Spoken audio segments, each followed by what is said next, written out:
albuswaqu fi salati, kutema mate katika swala. Je, inafaa mzee kutema mate katika swala au kutema kohozi ukiwa ndani ya sala? Umekohoa ukaja mzinga wa kohozi uko kwenye mdomo, inakuwaje? Tumeelewana vyema ya jamaa? Naam, yajuzu albuswaqu fi salati inda alhajati, inafaa kutema mate katika swala kunapohitajika. Kama inahitajika ufanye hivyo, inafaa kufanya hivyo. Wadhalika aljumlati, na hiyo ni kwa ujumla.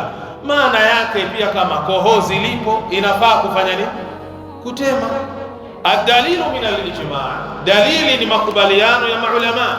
Nakala alijmaa ala dhalik, amenukuu makubaliano ya maulama juu ya jambo hilo Ibnu Battali faqala, mwanachuoni Ibnu Battali na akasema, ittafaqu, wamekubaliana maulama ala jawazi albuzati fi salati, juu ya kufaa kutema mate au kohozi katika swala.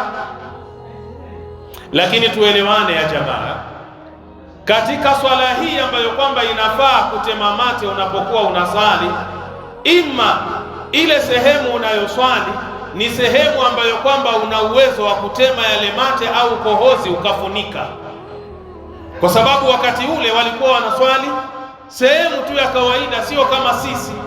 Kama itakuwa ni kama sisi, tuko kwenye kape, tuko kwenye zulia, unatakiwa uwe na kitambaa kwenye mfuko wako.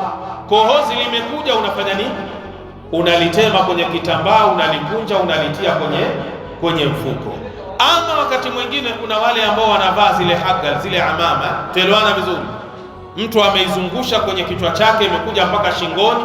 Sawa ya jamaa, ana uwezo wa kutema kwenye nini, hagali yake, na jaiz, inafaa, wala hakuna tatizo, kwa sababu mate, kohozi si najisi. Ni najisi? Sio najisi.